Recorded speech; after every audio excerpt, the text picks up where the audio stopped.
Good morning, everyone. Thank you for being here. I'm Dwayne Hiley, CEO for Tri-State Generation and Transmission Association. I'm delighted for your interest in being out here to share this morning with us. And thank you all for being here. And thank you, Governor Polis, for joining us this morning for this big announcement. We're really grateful for your support. Senator Rankin, thank you for being here this morning. I want to introduce our board chairman, Rick Gordon. He's here with me.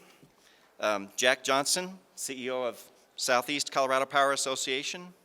Mike Martin, CEO with our partner UE, who is involved in a number of the renewable projects we'll announce this morning. And we're grateful for all of you sharing this time with us this morning. We're especially grateful to all our member cooperatives and public power districts that showed up today to support us from across the four-state region that we serve. And they're basically some of the folks you see behind us here.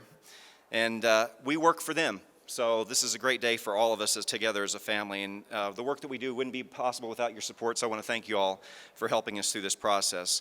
We're here today with a very, very exciting announcement. Today we're unveiling the results of our Responsible Energy Plan, which will transform Tri-State as a power supplier and put us on a bold path for the future. This plan was developed with input from stakeholders across all four states that we serve. Was informed by a collaborative process, an advisory process that we went into with former Governor Bill Ritter and the Center for New Energy Economy. The plan allows us to be responsible to our employees, our members, the communities in which they live and work, and our environment, while still providing reliable, affordable power across the West. Now, our Responsible Energy Plan has 6 main goals. First priority is to reduce emissions and bring them in line with regulations in Colorado and New Mexico. As many of you are aware, last week we announced that we'll be closing all of our coal operations in Colorado and New Mexico, including the Escalante Station by 2020, the end of this year, and the Craig Station and the Colawyo Mine in Colorado by 2030. This will result in a 100% reduction in coal-based emissions in Colorado and New Mexico, and we're committed to not adding any new coal generation in the Tri-State Cooperative. We'll also not pursue the Holcomb project in Kansas. By closing the Craig Power Station, we will reduce Colorado carbon dioxide emissions by 90% by 2030, and will reduce emissions from Colorado member system electric sales by 70% by 2030. To replace our coal generation, we'll also be announcing, and we are announcing today, that by 2024 we will be more than doubling our renewable energy portfolio. This will bring over a gigawatt, 1,000 megawatts of new renewable wind and solar energy projects online, powering more than 800,000 homes. So let me go through those projects, which are illustrated on this board to my right. First includes the Spanish Peak Project Unit Spanish Peaks 1 and now the newly announced Spanish Peaks 2 solar projects, which total 140 megawatts in San Isabel Electric Association service territory in southern Colorado. So we're developing that project with our partner UE, who's here today, and so Michael will talk more about that partnership. Next project is the Crossing Trails 104 megawatt project in KC Electric's territory in eastern Colorado. In addition, we'll have the 200 megawatt Niall Wind Project in northeastern Colorado in Highline Electric Cooperative service territory. Add to that the 120 megawatt Coyote Gulch Solar Project located in La Plata Electric Association service territory. Also, the Dolores Canyon Solar Project, which is a 110 megawatt project located in Empire Electric service territory in southwestern Colorado. We're excited too to announce the Axial Basin Solar Project, which is a 145 megawatt project in northwestern Colorado, which will be built on Colawyo mine land to restore some tax base for the loss of the resources in that county from the loss of the power plant and the mine. And we're developing that again with our partner UE. This is in White River Electric Association service territory.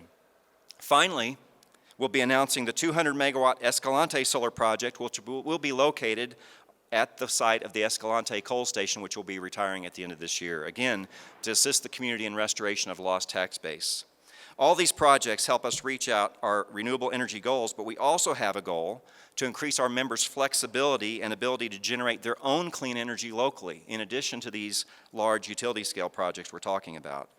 The board has established a contract committee with representatives from each of our member systems, and Jack Johnson, who you'll hear from in a moment, is the chair of that committee. He'll elaborate on their work to develop more flexible contract options for members who wish to generate more local clean energy.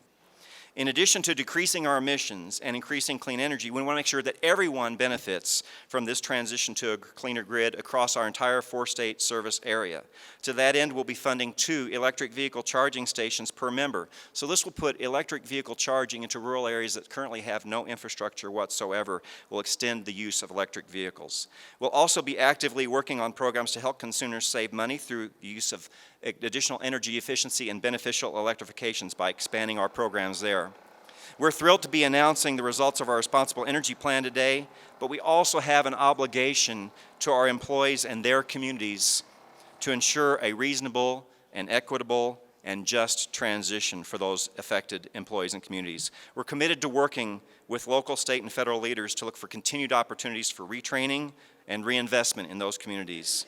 Finally, the last piece of our plan involves working together for a brighter future. We're committed to maintaining rate stability with a goal, and we think it's an achievable goal, to actually reduce rates through this clean energy transition. A pretty amazing statement to make that kind of change in our portfolio while also managing costs.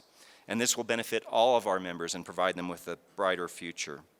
Now, our plan is based on a vision for the future in which the benefits of clean energy are shared by everyone through better, cleaner air, greater economic opportunity, and a cleaner grid. We're energized by this, even as we try to manage the challenges associated with implementation. And we're looking forward to partnering with the state to ensure this just transition in both Colorado and New Mexico. With that, I want to turn it over to Governor Polis for some remarks. Thank you. Thank you, I want to acknowledge a number of members of our state legislature are with us. We have Senator Rankin and Senator Priola, Representative Arndt, Representative Gray, and Representative Will are with us today. Others might be coming and going as well. Dwayne, thank you for giving that summary of the exciting news today.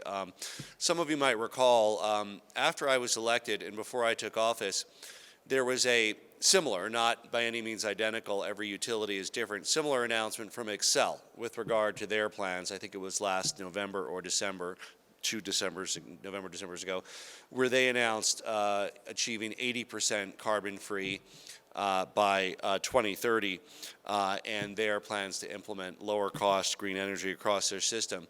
As many of you know, any utility is complicated, but Tri-State is even more complicated, right? We have 17 member co-ops in our state. There's member co-ops in other states. Effectively, it's owned by those members. And I want to salute their forward-looking leadership. There was a real question about Tri-State and its future viability, because several of their largest co-ops in Colorado that really drive the demand, United Power, La Plata, Delta Montrose, had been talking about finding other providers. And without those linchpins and without the customers they bring, it was hard to see how Tri-State could be a viable entity. But thanks to the forward-looking leadership of Dwayne and his leadership team, they are figuring out how to make Tri-State relevant in the 21st century when low-cost renewable energy is a reality and continued coal power simply costs too much. It's not an easy thing to do. And there's several ways this could have happened. I mean, again, in a market, you can't stop it from happening for very long. You can delay it, but it can either happen in a very chaotic and decentralized way, or it can happen through the needed reforms at Tri-State to embrace the trends of private sector energy costs. And in general, it's a good thing to avoid chaos. It's a good thing for the business community. It's a good thing for the customers to do things in a way that is more solidly structured than to have wild uncertainty around the energy future in the co-op areas. And while this plan contains a number of components, one of the common drivers is the strong transition to lower cost renewable energy. And you know, this is really about growing our economy. Of course, it's about air quality. It's about the jobs that are created. And of course, it's about the ratepayers in the area. I'm very supportive of something else Dwayne mentioned in the discussion of Tri-State, is having member cooperatives over the coming months have more flexibility around local generation of renewables. Many of their member co-ops, not necessarily all, but many, happen to be in areas that have incredible wind resources. In fact, they're areas where other utilities, Xcel and others, are siting wind, and where even small-scale wind can produce power 3-4 cents, and yet, ratepayers are paying 8-9 cents. Previously, one of the great frustrations we hear from those co-op members is we are restricted by a 5% cap on local generation in our tri-state contract. What tri-state is saying here today, and Dwayne just mentioned, is they are working on significantly expanding the allowability of local production in a major way that will allow communities more flexibility to reap the benefits for ratepayers from distributed energy generation, but also that means local jobs in the member co-ops around the construction and maintenance of those facilities, which is very exciting for our local economies where energy can be a product, right? It already is. They're selling to, there might be large scale for Excel, but this energy can be a product even at the smaller scale for landowners, whether it means siting solar on less productive land if you're a farmer, whether it means siting wind, and that can be integrated with grazing and a wide variety of other land uses. And finally, we're here to support Tri-State's efforts to extend the benefits of their cleaner electric grid through investments in electric vehicle infrastructure, with the additional charging stations in their member co-ops, making sure, again, that electric vehicles are able to be recharged no matter where you drive them in our state. And of course, we have folks who own electric vehicles throughout our state, as well as programs to save consumers money and energy. Now, it's also really important to talk about impact on local economy on part of the in the areas that are particularly impacted. As I said in my State of the State, we need to start by recognizing workers, families, and communities, right? And it's not always the same answers for all of those, for workers and for communities, but how those that rely on some of those jobs that are no longer producing energy at efficient costs, what their opportunity looks like. First, it's always good to have a definitive time frame instead of not knowing what the future looks like. Second, as an example, Tri-State pledged $5 million to community development in New Mexico, and that makes us very optimistic that our shared work in Colorado and the time we have to do it, and with Tri-State as a partner, to really implement economic development work in these areas to help make sure that areas like Craig can thrive in 10 years and 30 years and 50 years. And have increased diversification in their local economy. One of the many strategies we need to take a close look at working with Tri-State and the PUC is also the opportunity, and Dwayne talked about some of these, to locate new renewable energy projects in some of the very communities that will be impacted by the transition. That's going to be one sector. This is important to note at the macro level. It's not like the number of jobs in energy generation in Colorado will be any less in 10 years or in 20 years.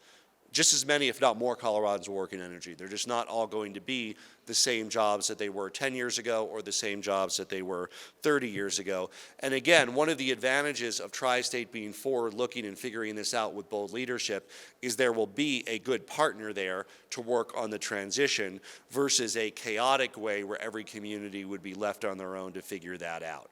So there's advantages to doing this in a way where Tri-State is making those tough decisions today that allow it to be an important part of the energy future for Colorado's 17-member co-ops. So again, this is an announcement today. There's lots of details to come. We were thrilled that the initial announcement was made last week. The pathway to achieve the goals of better air quality, of reducing our carbon emissions, of creating good green jobs, of giving relief to ratepayers, of encouraging our local economies to grow with more distributed energy in the member co-ops, are all part of this pathway. Turning this plan into reality, which means creating the transition that works for everyone, taking the commitment and expertise of the many people across the state, partnering with job creators and the new and clean energy economy, and of course working with innovative co-ops to create local distributed energy opportunities is a huge one for our state. And I want to thank Tri-State for being an important and meaningful partner in helping to make this energy transition work for ratepayers and work for the men and women who work in coal power. With that, I'd like to turn it over to Tri-State's chair of the board, who joins us here today, Rick Gordon. Rick?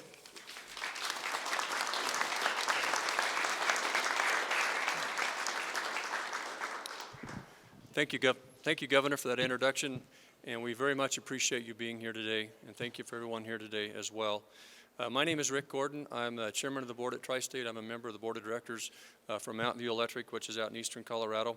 I'm thrilled to be here today to be a part of this bold and transformational announcement. As a nonprofit cooperative, wholesale cooperative, we not only are we're not responsible to shareholders, but to our members and ratepayers, and they are one and the same in all 4 of the states that we serve. Our members determine the goals and priorities for Tri-State, not the other way around. As we begin this new decade, big events are marking the changes in our industry and our cooperative association. And we've always been an association that plans for the future.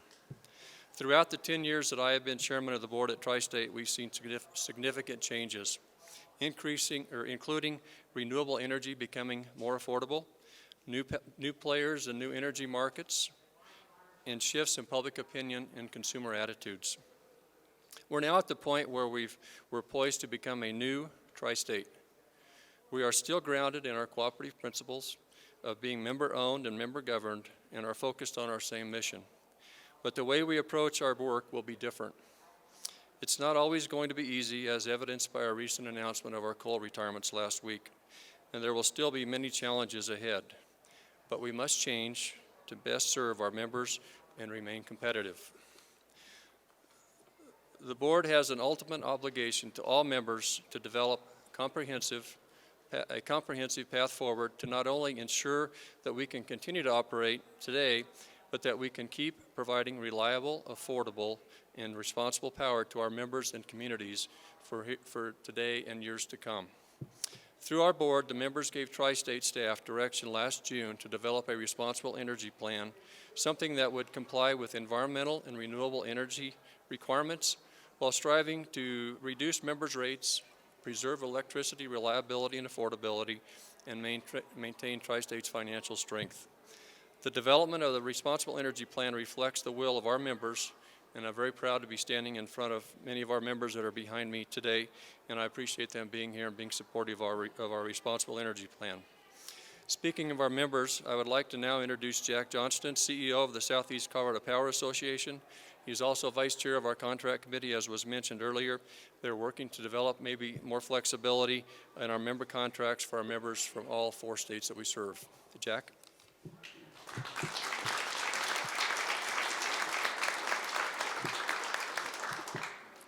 Thank you, Rick, Governor Polis, and all that are present here today. I'm very excited here to be representing my electric cooperative based in La Junta, Colorado, in the heart of the Arkansas River Valley, and also as a tri-state member.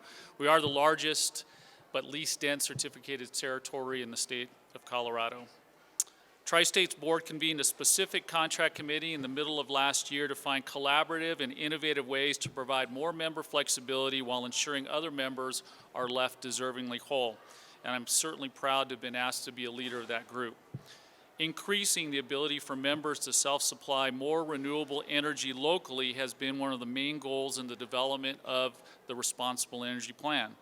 As such, our first accomplishment this past November was to implement the ability for members to generate more from community solar projects. But yes, more specific achievements are soon to complement today's announcement. Some individuals and entities think this is a quick and simple task, but is actually a complex process to maneuver contractual and fiduciary obligations over multiple states while ensuring individual member flexibility does not negatively affect the membership as a whole. We have been and are continuing to work thoroughly and thoughtfully to get it right.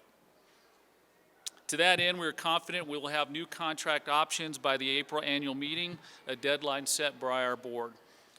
I've been the CEO of Southeast Colorado Power for over 5 years and a board director of San Isabel Electric 3 years prior to that.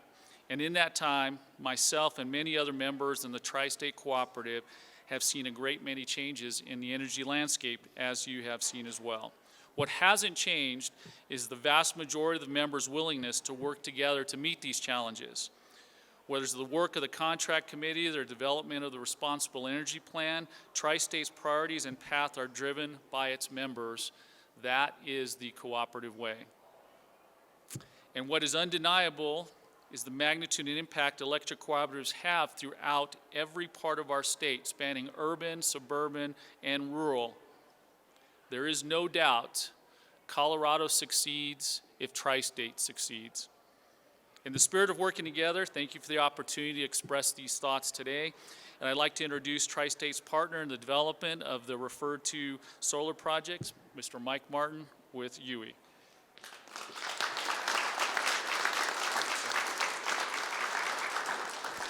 Thanks, Jack, and it's exciting to be here today. I'm pleased to announce UE's involvement in advancing 4 large-scale projects in the state of Colorado. These are all solar projects for UE.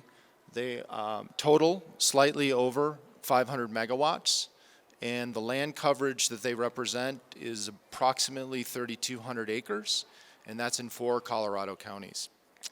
These solar projects will begin serving Tri-State in the coming years, and they're indicative of a much larger concerted effort here in Colorado. And the conception of these facilities has occurred in tandem with other critical policy and business events. Here, unfortunately, I think he left, but I'd like to thank Governor Polis for his leadership in making Colorado a true leader in renewable energy. Secondly, and the reason why we're here is because of Tri-State. I'd like to commend them for their bold vision in advancing a material amount of new clean energy in Colorado. Without a mandate, Tri-State efficiently and very competitively procured solar energy to provide the benefits of cost-effective, clean, emission-free to its customer base. We at UE eagerly anticipate this opportunity to build hundreds of megawatts of clean, affordable solar energy for Tri-State's customers. And UE looks forward to this journey with our fellow Coloradans in Dolores, La Plata, Las Animas, and Moffat County. Thank you. I'm going to turn it back to Dwayne now for some closing remarks.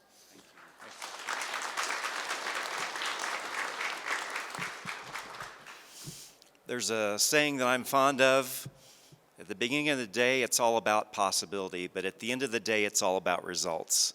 Today, we're announcing the possibility, and now it's time to get started with the work. Thank you for coming out and supporting us in this announcement. Thanks.